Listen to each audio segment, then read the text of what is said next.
بسم اللہ الرحمن الرحیم۔ شانی وکل کے ناظرین کو محمد اشفاق کا محبت برا سلام۔ حضرت خدیجہ رضی اللہ تعالی عنہ 555 عیسوی میں مکہ مکرمہ میں پیدا ہوئی۔ آپ کا تعلق قبیلہ قریش سے ہے۔ آپ کی کنیت ہند اور لقب طاہرہ ہے۔ آپ کے والد کا نام خویلد بن اسد اور والدہ کا نام فاطمہ بنت زائدہ ہے۔ آپ کا سلسلہ نسب چوتھی پشت میں حضور سے جا ملتا ہے۔ ام المومنین حضرت سیدہ خدیجہ رضی اللہ تعالی عنہ کے والد ایک کامیاب تاجر تھے اور اپنی آسودگی کی زندگی کی وجہ سے قریش اور اہل مکہ میں نمایاں مقام رکھتے تھے۔ ہر شخص ان کو عزت کی نگاہ سے دیکھتا تھا۔ ام المومنین حضرت سیدہ خدیجہ رضی اللہ تعالی عنہ بچپن سے ہی نیک عادات کی مالک تھیں۔ آپ کا گھرانہ لغویات اور فضول باتوں سے دور تھا، اس لیے آپ کی تربیت بھی اسی بہترین ماحول میں ہوئی۔ یہی وجہ ہے کہ آپ رضی اللہ تعالی عنہ زمانہ جاہلیت سے ہی طاہرہ کے لقب سے مشہور ہوئیں۔ ام المومنین جب سن بلوغت کو پہنچیں تو آپ کی پہلی شادی زرارہ تمیمی کے بیٹے بناش سے ہوئی، جو کہ ابو حالہ کے نام سے مشہور ہوا۔ سیدہ خدیجہ کے والد کی یہ خواہش تھی کہ وہ آپ کی شادی اپنے بھتیجے ورقہ بن نوفل سے کریں، جو کہ اس وقت تورات اور انجیل کے عالم تھے اور بت پرستی سے کوسوں دور تھے۔ عام الفیل سے 20 سال بعد فجار کی جنگ میں آپ کے والد اور آپ کے شوہر مارے گئے۔ والد اور شوہر کے مرنے کے بعد تمام تر تجارت کا بوجھ آپ پر آن پڑا۔ عربوں میں عورت کے لیے تجارت ایک شدید کٹھن کام تھا، اس لیے سامان تجارت مکہ مکرمہ کے ایماندار اور نیک لوگوں کے ہاتھ دوسرے ممالک بھیجا کرتی تھیں۔ ان تجارتی قافلوں میں آپ اپنے غلاموں کو بھی روانہ کرتی تھیں، جو نفع نقصان کا حساب رکھتے تھے۔ آپ بچوں کی کفالت بھی کرتی تھیں اور ان کی تعلیم و تربیت کا خاص خیال رکھتی تھیں۔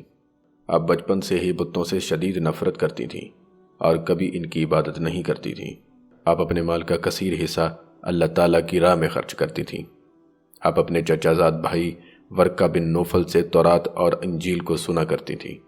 حضور صلی اللہ علیہ وآلہ وسلم کی عمر مبارک 25 برس ہو چکی تھی اور آپ صلی اللہ علیہ وآلہ وسلم مکہ مکرمہ میں صادق اور امین کے لقب سے مشہور تھے۔ ام المومنین حضرت سیدہ خدیجہ رضی اللہ تعالیٰ عنہ کو جب آپ صلی اللہ علیہ وآلہ وسلم کے متعلق علم ہوا تو انہوں نے آپ کو بلایا اور ارادہ ظاہر کیا کہ آپ میرا سامان تجارت کی غرض سے ملک شام لے کر جائیں۔ میں اپنا مال لے جانے کا جو معاوضہ دوسروں کو دیتی ہوں، آپ کی امانت اور دیانت کی بدولت اس سے 2 گنا معاوضہ دوں گی۔ حضور نے آپ کی اس پیشکش کو قبول کر لیا۔ آپ نے سامان تجارت کے ساتھ اپنے ایک خاص غلام میسرہ کو بھی آپ کے ہمراہ روانہ کیا۔ میسرہ نے جب سفر میں آنے والے عجیب و غریب واقعات اور نبی کریم صلی اللہ علیہ وآلہ وسلم کے کمالات بتائے تو آپ نے حضور کو نکاح کا پیغام بھیجا۔ حضور نے اپنے چچا ابو طالب کے مشورے سے اس نکاح کی پیشکش کو قبول کیا۔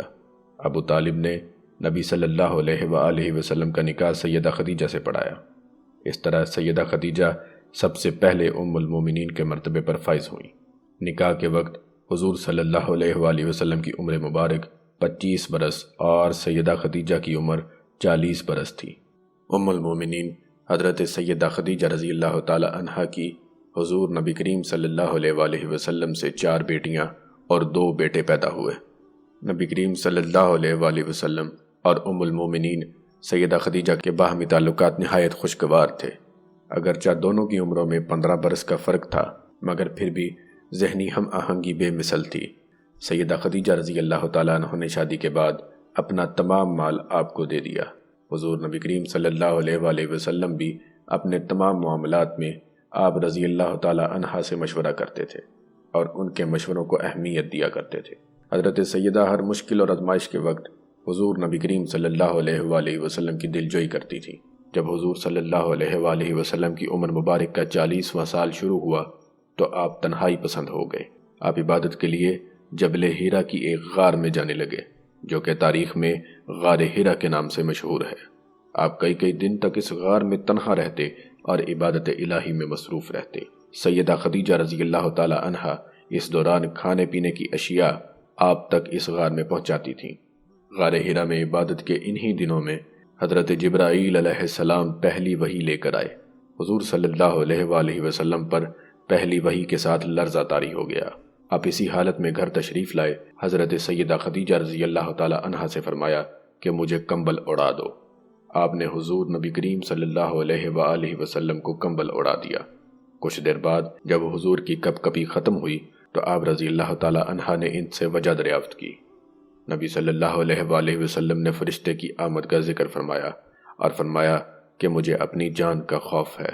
سیدہ خدیجہ رضی اللہ تعالی عنہا نے حضور صلی اللہ علیہ وآلہ وسلم کی بات سن کر کہا کہ آپ کو ڈرنے کی کوئی ضرورت نہیں ہے، اللہ کی قسم آپ رسوا نہیں ہوں گے، آپ رشتہ داروں کے ساتھ بہترین سلوک کرنے والے ہیں، آپ دوسروں کا بوجھ خود اٹھاتے ہیں، آپ غریبوں اور ناداروں کا خیال رکھتے ہیں، آپ صادق اور امین ہیں اور حق کے لیے تمام مصیبتیں برداشت کرتے ہیں۔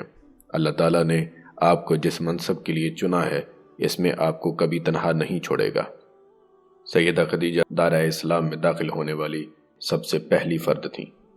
حضور نے جب اعلانیہ دین کی تبلیغ کی تو مکہ کے لوگ آپ کے جانی دشمن بن گئے، آپ کا مذاق اڑاتے اور آپ کو تنگ کرتے۔ اس وقت بھی سیدہ خدیجہ رضی اللہ تعالی عنہا نبی صلی اللہ علیہ وآلہ وسلم کا حوصلہ بڑھاتی تھیں۔ جب کفار نے حضور صلی اللہ علیہ وآلہ وسلم کے ساتھ ہر طرح کا رشتہ ناتا توڑ دیا اور آپ کو آپ کے خاندان کے ساتھ اور مسلمانوں کو شب ابی طالب میں محصور کر دیا تو سیدہ خدیجہ رضی اللہ تعالی عنہ نے اپنے مال سے حضور کی مدد کی اور حضور صلی اللہ علیہ وآلہ وسلم کو ہر طرح سے ہمت اور حوصلہ دیتی رہی۔ درختوں کے پتے کھا کر بھی آپ نے گزارا کیا۔ شب ابی طالب سے نکلنے کے بعد حضور کے چچا ابو طالب کا بھی انتقال ہو گیا۔ حضور صلی اللہ علیہ وآلہ وسلم کے قلب مبارک پر ابھی اپنے چچا کے وصال کا غم تازہ تھا کہ چند دن بعد ام المومنین سیدہ خدیجہ بھی وصال فرما گئی۔ چند ہی دنوں میں دو غم گسار ہستیوں کے وصال نے آپ کو غمگین کر دیا۔ آپ نے اس سال کو عام الحزن کا نام دیا، یعنی غم کا سال۔ ام المومنین سیدہ خدیجہ کا وصال 10 رمضان المبارک کو ہوا۔ بوقت وصال آپ کی عمر مبارک 65 برس تھی۔ آپ کو جنت معلیٰ میں دفن کیا گیا۔ حضور صلی اللہ علیہ وآلہ وسلم نے آپ کو اپنے ہاتھوں سے لحد میں اتارا۔ آپ حضور صلی اللہ علیہ وآلہ وسلم کی خیرخواہ اور بہترین مشیر تھیں۔ نبی صلی اللہ علیہ وآلہ وسلم کو بھی آپ سے بے پناہ محبت تھی۔ آپ ہر مشکل گھڑی میں حضور صلی اللہ علیہ وآلہ وسلم کی دلجوئی کرتی تھیں۔ حضور صلی اللہ علیہ وآلہ وسلم بھی آپ کا ذکر اچھے لفظوں میں کیا کرتے تھے۔ حضور صلی اللہ علیہ وآلہ وسلم نے ام المومنین سیدہ خدیجہ رضی اللہ تعالی عنہا کے متعلق فرمایا کہ جب مشرکین کو میری باتیں ناگوار گزرتیں اور وہ مجھے تکلیف پہنچاتے تو اس وقت خدیجہ میری دلجوئی کرتی تھیں اور میری ہمت بڑھاتی تھیں۔ ان کی دلجوئی سے میرے دل کو قرار آ جاتا تھا۔ ناظرین، اگر آپ کو یہ ویڈیو اچھی لگی ہے تو اس کو لائک کیجئے اور چینل کو سبسکرائب کرنا مت بھولیں۔ اور اب ہم ملتے ہیں آپ سے ایک نئے سیگمنٹ میں۔ تب تک کے لیے اپنا خیال رکھیے گا اور مجھے اپنی دعاؤں میں یاد رکھیے گا۔ اللہ حافظ۔